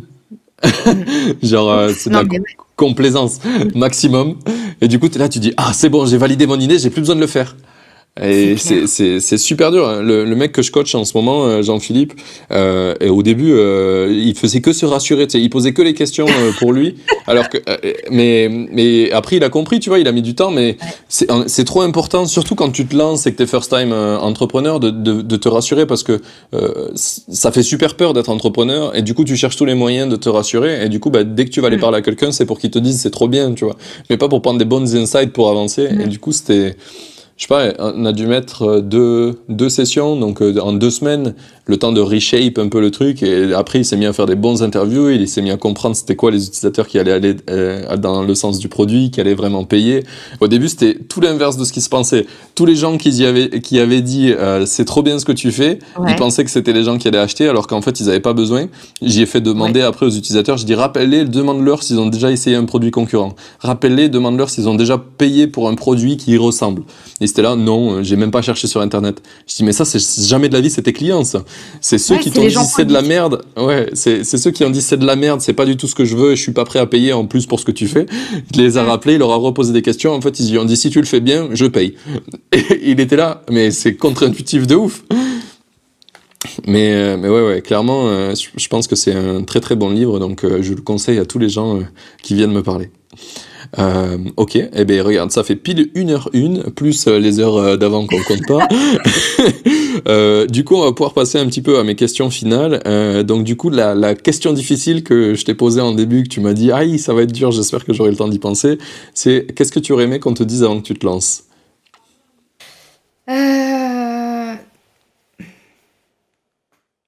C'est vrai qu'elle est pas facile celle-là. Franchement, qu'est-ce que j'aurais aimé? En fait, je t'ai menti, j'ai pas réussi à la préparer. J'étais trop sûre de moi. Ça arrive, mais t'as le temps d'y réfléchir, t'inquiète. Je te mets pas la pression, Franchement, j'ai mais l'impression tic-tac, que j'étais à tic-tac, peu tic-tac. près. De quoi? Tu dis, je te mets pas la pression, mais tic-tac, tic-tac, tic-tac, le temps tourne. J'aurais bien aimé qu'on me prévienne que Martin, il parlait tout le temps en même temps que moi et que du coup, on serait jamais compatibles pour un podcast. Désolé. Euh, le conseil je savais pas que j'allais être aussi isolée. En fait, je savais que j'allais beaucoup bosser, mais je trouve que l'entrepreneuriat, ça t'isole énormément aussi, parce que tu en viens à ne plus pouvoir parler d'autre chose que de ton projet. Et du coup, comme t'as pas envie de faire chier tes potes, bah du coup, au final, tu t'isoles. Moi, en tout cas, c'est un truc que j'ai pas du tout senti venir, mais je savais que j'allais avoir pas du tout de temps libre. Mais il y a aussi des moments où, en fait, je me disais, j'avais du temps libre et socialement, je me sentais like socially awkward. Genre, j'arrivais pas à avoir des chit-chats, à aller en soirée. Et il y a, comme c'est tombé au même moment que le confinement, j'ai découvert après, notamment sur Clubhouse, tout ça, le truc de la solitude de l'entrepreneur. Ouais, je suis complètement d'accord. J'ai trouvé ça dur. Après, il y a eu le facteur confinement, hein. Mais Ouais, t'as pas eu de ça, chance. j'aurais bien aimé qu'on me prévienne que j'allais devenir beaucoup moins apte socialement à être normale, à me changer les idées. Tu vois, j'ai même du mal parfois à regarder des films parce que je cogite sur mon projet. Et je trouve que ça, c'est un peu la maladie de l'entrepreneuriat quand même, hein. Je te comprends très très bien. C'est un des trucs qui revient souvent avec ma copine où des fois elle me dit mais tu veux pas genre on regarde un film ou une série, je suis ouais mais attends je pense à un truc là je vais le faire. Ah ouais mais c'est quand même 23h à un moment donné si moi je vais aller dormir après donc si tu regardes un film c'est maintenant. Mais ouais clairement je comprends ce point là et je pense que je l'ai beaucoup vécu aussi. Maintenant j'ai énormément appris à créer mon propre écosystème parce que je pense que c'est bien d'être entouré des gens qui font la même chose que toi. Au début, tu sais, quand t'es avec tes potes et que tout le monde est employé dans ton groupe, tu vois, j'ai habité à Paris, etc., tu vas boire des coups le soir avec tes potes qui sont aussi employés, c'est cool, tu discutes de ce que t'as fait. Finalement, tu discutes un peu de ton taf aussi et des trucs pourris qui te sont arrivés. Ouais. Mais en fait, t'as le même écosystème et du coup ça matche bien. Et si toi tu sors de cet écosystème, ben les gens ils disent mais en fait t'as fait quoi aujourd'hui? Enfin tu fais quoi quand tu bosses pas, tu vois? Et t'es un peu en décalage et donc il faut apprendre à le reshape. Alors moi je bosse à distance, tu vois là, ce que je t'ai dit c'est que j'étais à Madère. Du coup j'ai tout en ligne, je suis dans des communautés en ligne. On a un truc qui est super cool qui s'appelle Le Chantier où j'ai invité énormément de monde sur cette communauté où il y a plein d'entrepreneurs qui font la même chose que toi, moi et plein d'autres où on essaie de créer notre projet. Et donc je pense que j'y vais tous les jours dessus pour parler. Alors, des fois, ça peut être des trucs liés à ton taf, et ça arrive souvent, mais il y a aussi des petites anecdotes, des trucs qui arrivent, on célèbre ensemble quand ça marche, parce que ça aussi, c'est un truc, tu vois, quand t'es entrepreneur et que t'es tout seul, ben, tu célèbres pas vraiment ce que tu fais, alors que c'est vachement important de dire, ben là, aujourd'hui, on a eu X nouveaux clients, c'est trop cool. Donc, sur le chantier, qui est une communauté Discord, ben, ça arrive. Sur le général, il y a des mecs qui mettent, ben, aujourd'hui, j'ai fait une vente, aujourd'hui, j'ai eu des nouveaux clients, etc. Il y a un truc vraiment important. Et après, si je suis à Madère aussi, c'est parce que il y a eu un appel de nomades. Il y a, je sais pas, c'était en janvier, un mec a fait un article en mode, il a créé un partenariat avec une ville. Donc Madère, c'est l'île, et le village dont je vais parler là, c'est Ponta del Sol. Et du coup, il a fait un partenariat avec le maire du village pour dire que ça allait devenir le premier village digital nomade au monde. Trop drôle. Et alors, oui, trop drôle. En gros, le seul truc qu'ils ont fait, c'est qu'ils ont eu un partenariat avec la mairie pour avoir un coworking gratuit, quoi, sur une. Le storytelling est super, j'achète. Ouais, le storytelling est dingue. Genre, c'est passé dans CNN et tout, aux États-Unis, ça fait des Trop gros, drôle. gros articles. Et du coup, ils ont créé une communauté Slack. Et donc là, dans la communauté Slack, tu vois, ça a commencé le 1er février. Donc, ils prêtent le coworking du 1er février au 1er juin. À la base, c'était un centre comment ça s'appelle, d'art ou un truc culturel, tu vois. Mais comme ça sert à rien pendant le Covid, ils ont dit, bah vas-y, on vous le laisse, faites un coworking, amusez-vous bien. Et du coup, de février à juin, il y a ça. Et donc, ils disent welcome to everyone, quoi. Vous pouvez venir au coworking. Et du coup, ben, on est 1400 dans un Slack, là. Alors que c'est un tout petit village, tu vois, il y a, je sais pas C'est combien il y a trop d'habitants drôle. dans Ponta del Sol, mais ouais. Et du coup, l'île est remplie de nomades partout. Tu vas, t'en croises, tu vas dans un resto, tu C'est croises c'est des digital littéralement nomades. la Startup Nation, Ah ouais, mais là, au sens propre. mais tellement, on a fait on fait des randos le week-end d'entrepreneurs finalement, ou digital nomades, il y en a beaucoup qui sont entrepreneurs, et du coup t'es à 50 en train de marcher dans la nature et tu parles de ton projet, mais en même temps tu kiffes, tu vois, tu marches dans la nature. Mais c'est un Vous êtes peu, des cauchemars. ouais, clairement des cauchemars. Mais en tout cas, ça fait du bien, tu vois, c'est vraiment quelque chose Ouais. qui m'a fait énormément de bien, c'est de plus être tout seul et que quand tu vas parler avec des gens, ben, ils te parlent de leurs projets, des mêmes problèmes, et d'un coup tu te retrouves dans cette situation où je me revois à Paris à boire des coups en train de discuter des galères de mon taf, et finalement là tu parles de tes galères de ton projet, tu vois que t'es pas tout seul, et ça fait se sentir beaucoup mieux, tu vois. On est vraiment des animaux sociaux, les êtres humains, et c'est vachement C'est important, je clair. trouve.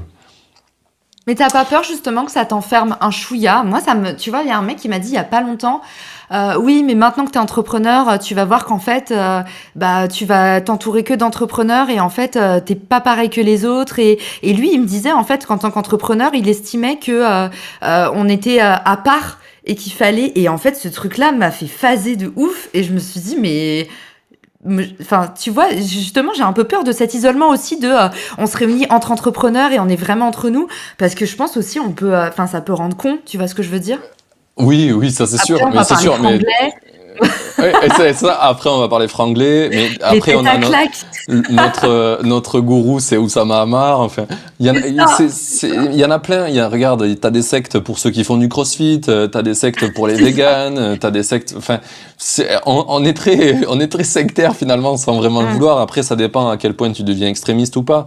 Je pense que tu peux garder un certain degré d'ouverture, mais c'est sûr que en devenant entrepreneur, eh ben, tu vas te mettre à part d'une certaine partie de la population qui bite rien à ce que tu fais, et toi, tu vas plus comprendre leurs problématiques du quotidien, et du coup, t'as Mm. l'impression d'être dans une conversation de sourds quand tu parles avec eux, donc c'est pas agréable, donc t'as pas envie d'y aller, donc tu te coupes d'eux, tu vois, mais je sais pas si c'est quelque chose de pénalisant. C'est comme quand tu parles avec des Français, ben, partout dans le monde, quand tu vas à l'étranger, tu te rassembles quand même entre Français parce que ben, tu comprends les mêmes problèmes, t'as la même culture, et c'est juste une question de culture. Je pense que c'est pas très grave. Je pense que au début, quand tu vois que c'est en train de se faire et que t'as jamais vécu un grand clivage de culture comme ça, que ça fait peur, mais après c'est large, c'est ok. Ok, j'espère que dans un an, tu vas pas me retrouver dans la Startup Nation Land en train de parler franglais avec le livre d'Oussama Ammar sous le bras. Mais vu de l'extérieur, tu peux déjà faire très gourou ou très Startup Nation, parce que regarde, t'es à fond sur Clubhouse, t'es en plus sur une nouvelle vague de nouveaux canaux de communication, à fond sur LinkedIn. Il y a plein de gens qui chient sur les gens qui sont actifs sur LinkedIn, hein, parce qu'ils trouvent que c'est Ah horrible. oui, mais Et tu crois que je m'en prends pas plein la gueule? Mes potes, ils sont là, mais qu'est-ce que tu branles sur LinkedIn? Je poste des LinkedIn Stories, Martin. Je fais partie des gens qui pensent que les LinkedIn Stories vont marcher. C'est mais c'est très bien. 0,01% de la population. Oui, ça, alors là, je veux bien te croire parce que je savais même pas que ça existait, les LinkedIn Stories. Mais voilà, je suis... non, clairement, je fais des paris osés. Hein.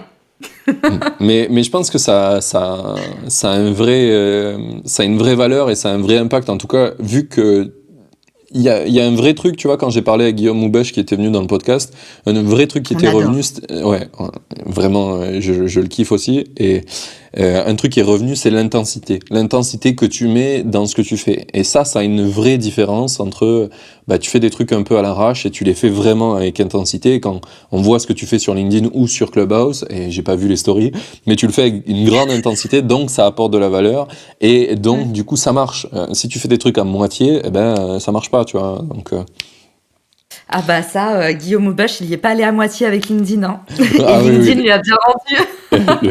Lui, il aurait pu faire le gourou de LinkedIn aussi s'il s'était pas fait gercler. Ça aurait- Il est de retour. Il est de Ouais, retour, hein. ouais, On je peut lui faire sais. une petite pub. Il est de retour Mais sous le pseudo G.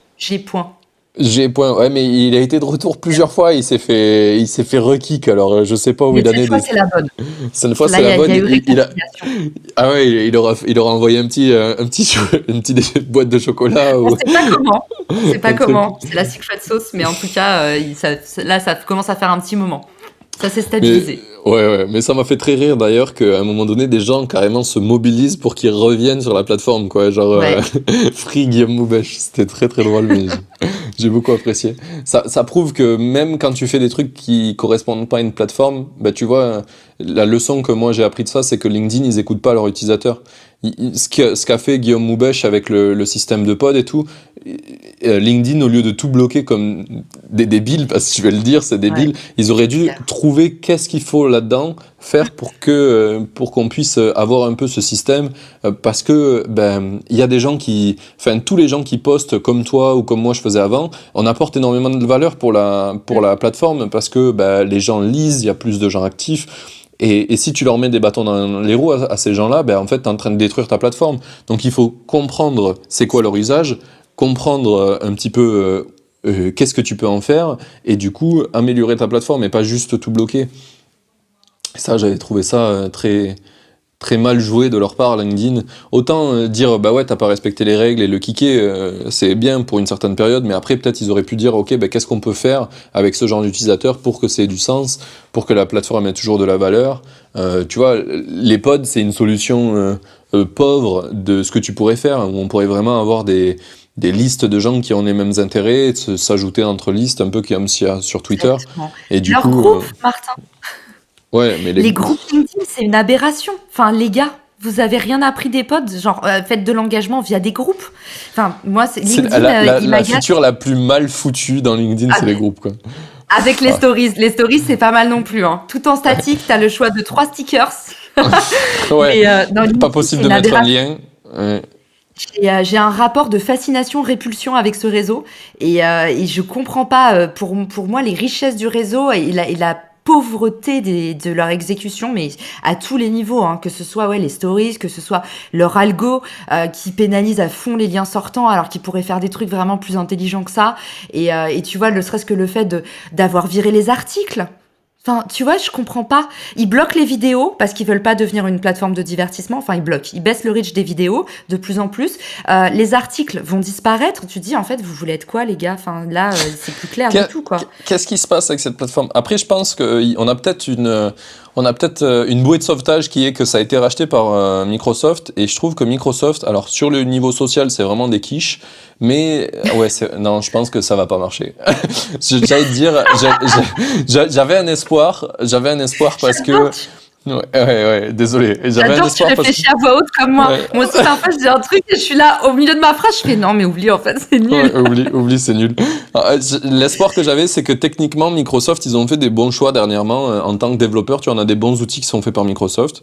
Et du coup, je me suis dit, depuis qu'il y a le nouveau CTO, donc directeur technique de Microsoft, ils font des bons choix. Mais du coup, LinkedIn, c'est plus un choix de marketing et enfin, rien à voir avec la technique. Le projet marche bien techniquement. Donc, non, ça LinkedIn, va. moi, je pense, Martin, c'est un stagiaire qui fait un petit peu de code, un petit peu d'expérience client, il a fait un petit peu la messagerie, il a fait un petit peu les stories, il fait un petit peu la plateforme.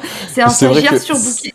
C'est vrai que même sur la messagerie, les gens disent c'est tout le temps de la merde. À chaque fois, tu vois, le truc où je te disais, où on a fait un groupe au début là pour discuter sur j'ai perdu leur nom, sur Nouvelle Académie, on était sur LinkedIn et tous les gens ont dit vas-y, viens, fais un groupe WhatsApp, tiens, prends notre numéro parce que c'est un enfer. La messagerie est aberrante. Mais enfin, il y a plein de... De toute façon, il y a plein de trucs aberrants. Mais je te dis, j'ai l'impression qu'ils ont tout fait un tout petit peu, mais il n'y a rien qui va. Ouais, clairement. Et peut-être un jour, il y a des gens qui vont se dire, ok, il y a un trop gros pain point et on va niquer LinkedIn. Mais faudrait trouver comment parce que tout le monde est dessus, donc il y a du taf. Je pense que Clubhouse va pas mal, honnêtement. Je pense que... Alors, il y a des belles passerelles déjà entre Clubhouse et LinkedIn déjà à présent, mais je pense que Clubhouse, sur le côté professionnel, va vraiment compléter toute la pauvreté de LinkedIn. Et il y a déjà, d'ailleurs, en termes de recrutement, aux US, tu vois qu'ils nous mettent déjà une trace comme d'hab. Aux US, il y a énormément de marques qui font des recrutements sur Clubhouse et tout, quoi. Énorme. C'est rigolo. Même en France, on fait que se couper, c'est un enfer.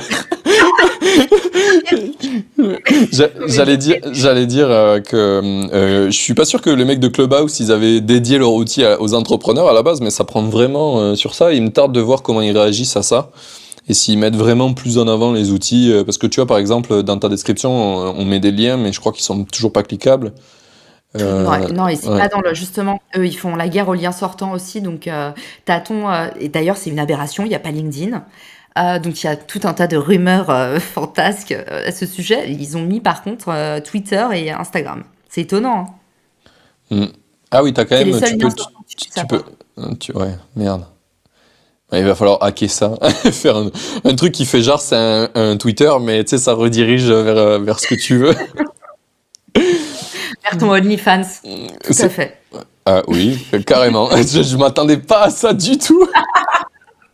Mais je te dis, comme c'est déjà le week-end, c'est roue libre. Parfait. Mais vas-y, allume une clope, on prend un verre et on finit comme ça. Il est 15h30, hein, c'est tout. Non mais attends, oui, j'ai un coaching dans 2 minutes, on va devoir Okay. terminer cet Je épisode. peux même pas dire mon livre préféré, rien quoi. J'ai Si, pas si, droit si, attends, il est habitué. Jean-Philippe sait que des fois on déborde un peu. D'accord. On va pouvoir faire les 2 dernières questions. Donc du coup, ta citation préférée, déjà? Ma citation préférée, on t'en voudra jamais d'avoir essayé. Très stylé. Il n'y a pas d'auteur, c'est quote une copine à moi. Mais j'adore Une cette copine à phrase. moi. Elle me fait... Dis son nom, on mettra dans la description son profil. Raphaël Nolo. Parfait, on la mettra. Et on y enverra plein de love. Et du coup, une question ça pour moi, c'est pour éviter que j'ai trop de taf, c'est qui je fais venir dans le podcast après toi. Quoi, tu automatises ton contenu? Alors ça, c'est vraiment pas, c'est pas recommandé du tout. Qui tu pourrais faire venir? Moi, mais je t'ai dit tout à l'heure que j'ai une petite pépite. Ma grande découverte de Clubhouse, avant même le réseau social Clubhouse en lui-même, c'est Fabien Ferreira, qui est devenu depuis très vite mon associé. C'est un des mecs les plus brillants avec qui j'ai jamais échangé et j'ai eu un crush intellectuel immédiat sur ce mec. Je trouve que il est brillant, il est très humain, il est sympa. Enfin, franchement, je peux que le recommander. Et je trouve qu'on le voit pas assez. Parce qu'en plus, comme il est très humble, c'est pas quelqu'un qui se met en avant. Ok. Voilà. Et ben, c'est un Guillaume Moubèche bis pour moi. Ok. Mais qui se met moins en avant du coup, qui se met moins dans la merde aussi. Mais Guillaume Moubèche, c'est un Américain. Il est à l'américaine, c'est Showtime. Fabien, il est plutôt discret, mais honnêtement, enfin tu vois sur Clubhouse tous les jours à 9h, il fait 1 heure de live coaching en acquisition pour les entreprises. Enfin pour moi c'est bluffant. Le mec qui se lève, c'est déjà une machine. Il sait conseiller n'importe qui. Enfin c'est vraiment les mecs de l'Emlist qui sont pas du genre à faire des compliments facilement, ils disent que c'est le meilleur gros hacker de France. Du coup, maintenant, je l'appelle comme ça le gêne. Trop stylé.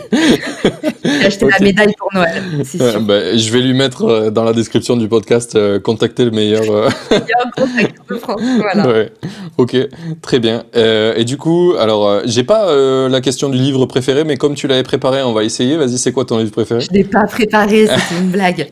C'est que ça revient dans tous les podcasts et j'étais un peu déçue. Je me suis dit quoi, ce podcast n'est pas comme tous les podcasts? Non, on fait des choses différemment. Très bien. Tu en veux quand même un? Tu veux que je te donne mon préféré? Ça sera la seule fois où je le ferai. Là, on parlait de Clubhouse. Quand je pense à Clubhouse et à tout ce qu'il y a autour de la communion, tout ça sur cette app, la puissance du vocal, je pense à un bouquin que j'ai lu quand j'étais étudiante qui a un peu changé ma vie. C'est Renaissance mythologique de Thomas Jamet. Et il parle justement de la résurgence du tribal dans nos sociétés, la culture tactile, le retour de l'oral, le fait que les gens ils ont besoin de se retrouver et de communier ensemble. Les marques sont des nouvelles églises. Il y a plein d'idées vraiment très intéressantes dans ce bouquin que j'ai pas arrêté après avoir lu le bouquin de retrouver dans tout mon quotidien. C'est la résurgence en fait des mythes ancestraux dans nos vies contemporaines. C'est une belle lecture. Trop stylé, mais ça me donne très envie de le lire. En tout cas, tu as fait un très bon résumé. Ok, très bien. Mais regarde, la dernière question, c'est la plus simple. C'est où c'est qu'on envoie les gens qui veulent te suivre? Oh là là, le mieux c'est que je vous laisse directement mon WhatsApp. Alors 06. J'y ai cru. C'était la chose. Oui, c'est improbable. c'est dommage que c'est pas la vidéo. Les gens, ils vont nous entendre, ils vont pas voir la tête que t'as fait. J'ai adoré. Je le mettrai en vidéo ce podcast, rien que pour ça. Le mieux, c'est vraiment LinkedIn. Même si maintenant qu'avec Martin, on a déblatéré sur la messagerie LinkedIn, franchement, c'est un peu hôpital charité. Mais je réponds pratiquement à tous mes messages LinkedIn, sauf si c'est des publicités sur les photocopieuses. Et sinon, sur Clubhouse, encore plus sympa, on papote directement. Voilà. On peut direct message sur Clubhouse ou même pas? Non, il faut monter sur le stage.